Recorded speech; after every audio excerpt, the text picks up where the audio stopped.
Sabi ng matatanda sa amin, kapag nagkaroon ka raw ng kulani sa mata, ikaw daw ay naninilip.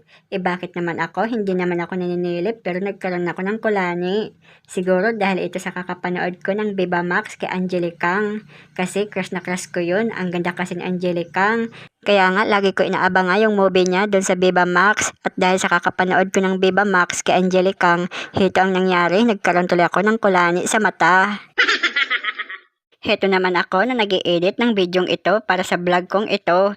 Patuloy ako sa aking pag-voice over para sa vlog number 51. At halos patapos na ito kaya dinilit ko na yung ibang mga source video ko para makabawas ng space.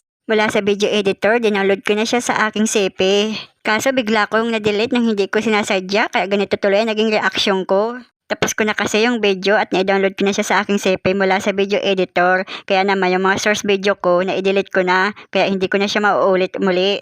Sayang din kasi ang pagpupuyat ko sa pag-edit ng bidyong ito. Halos alas 10 na ako natutulog tapos nauwi din sa lahat.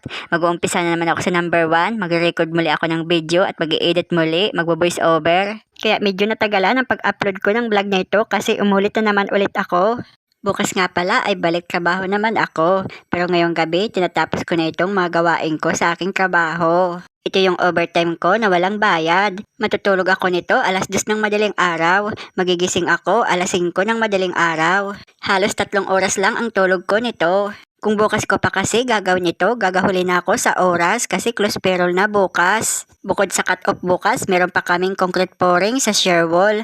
Magdamagan naman daw yung buhos bukas, 5 to 5. Kaya bukod sa 3 oras ang tulog ko ngayon, bukas, walang tulugan to. Magdamagan naman akong gising. Siya nga pala, mula pala sa dati kong site sa Gatbo Bacon, nalipat na ako ngayon sa SSU. Meron kasing building construction doon na ginagawa sa loob ng SSU. Every 3 months kasi nagre-reshuffle kami kaya paiba-iba kami ng site. Dapat sana tapos na itong vlog tungkol sa paglipat ko ng site sa SSU kaya lang aksidenteng na-delete ko yun. Kaya heto, nagpanibagong video na naman ako. Nagre-record ako ng bagong video para sa vlog kong ito ngayon. Kaya nag-umpisa na naman ako sa number 1 kasi nabura lahat yung una kong video. Nandito nga pala ako sa overpass sa may Sorsogon National High School. Magkatabi nga pala ang Sorsogon National High School sa Sorsogon State University. Pinapanood ko muna yung mga dumadaang sasakyan bago ako papasok sa loob ng Sorsogon State University. Nandito nga pala ako sa tapat ng Sorsogon State University kung saan dyan ako nag-aral noon ng civil engineering. Hindi ko akalain na dahil sa trabaho ako ibabalik ulit dito. Meron kasi kami dyan construction building sa loob ng Sorsogon State University. Alam nyo ba, nung panahon nag-aaral pa ako dito, hindi pa ito university. Ang tawag dito, Sorsogon State College. Ngayon, naging Sorsogon State University na siya. Ito nga pala yung DTR kung saan ito yung pinipirma ng tao bago pumasok sa trabaho. Tinatali ko nga pala itong ballpen kasi kapag hindi mo ito tinali, nawawala yung ballpen. Karamihan nga pala sa nagtatrabaho dito sa construction, mga pasaway, kaya halos sasakit ang ulo ko dito. At heto na yung mga tao, nagpipirma na sila ng attendance. Dalawa nga pala ang pinipirmahan nila, isa sa logbook at isa sa DTR. Nasa kaliwang banda ko nga pala sa may bintana yung logbook at nasa harapan ko naman sa may table yung DTR na kanilang pinipirmahan. Nung unang punta ko nga pala dito, nasa 200 yung trabahador dito, kaya halos inaabutan ng 1 oras sa pagpipirma lang dito sa logbook at DTR. Dalawa na nga yung logbook pati DTR pero inaabutan pa rin ng 1 oras sa dami nila. At habang nagpipirma sila, ikikwento ko muna kung paano ko hinaharap yung mga pasaway na trabahador. Bawal kasi ako mag-vlog sa loob ng construction, kaya hanggang kwento lang muna tayo.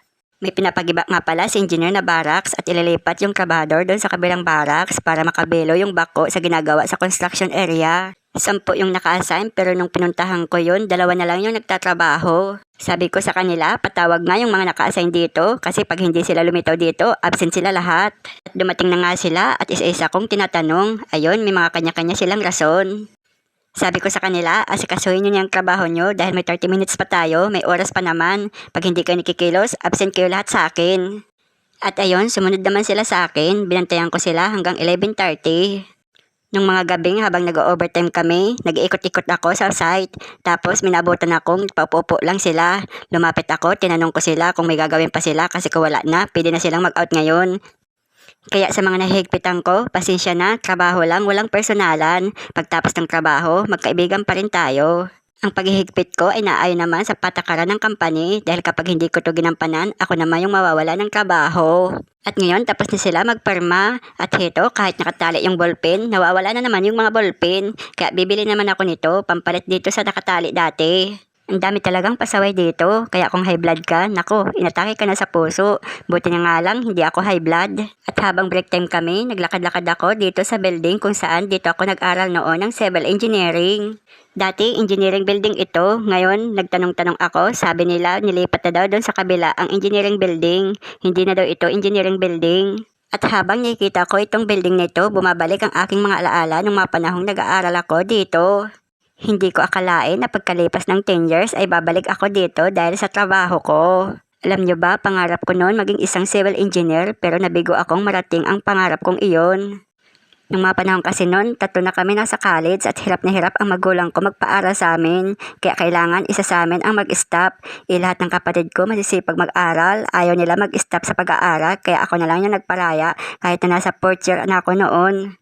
5 years kasi yung engineering ng mga panahon yun, kaya 1 taon pa sana yung pag-aaralan ko para makagraduate. At pagkalipas ng 3 taon, bumalik ulit ako sa pag-aaral ng civil engineering. Nasa 5th year standing na ako noon, kaso new curriculum na siya, ang daming subject na inaulit at ang daming subject na dinagdag na wala sa old, kaya hindi kinaya ng 1 taon, umabot pa ako ng 2 taon sa pag-aaral ng civil engineering. Nung mga panahon, nagpapa-evaluate na ako para sa graduation namin. Nalaman ko may kulang pa pala akong 11 unit. Isang summer class lang sana yung kaso wala kapos sa financial. Yung lupa namin nakasanla na nga tapos yung magulang ko baon na sa utang. Naawa na rin ako sa magulang ko kaya nagpasya na lang akong mag-stop mag-aral at magtrabaho para makatulong sa kanila.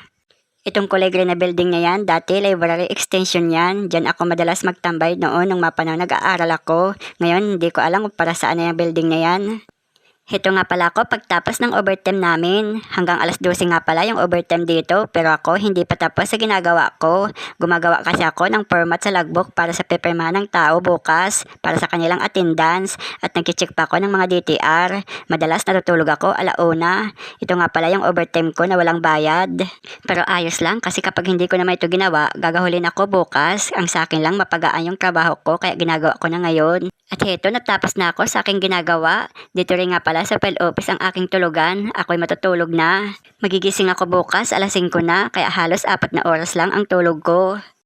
Heto nga pala ang aking tulugan dito. Ako'y matutulog na muna at pagod na ako. Nandito pa rin ako sa loob ng Sorsogon State University at nandito ako ngayon sa rooftop. Ang ganda kasi ng view dito sa taas at parang nakikita ko na ang buong sentro ng Sorsogon City. Itong huling video kong ito, magaling na yung kulani ko sa mata kaya hindi na makita na namamaga. At mula dito sa rooftop ng Sorsogon State University ay natatanaw yung Sorsogon Sport Complex. At dito ko na nga pala tatapusin ang kwento ko para sa vlog na ito. Samahan niyo ulit ako sa mga susunod ko pang mga vlog. Pansamantala, ako'y magpapaalam na muna. Paalam!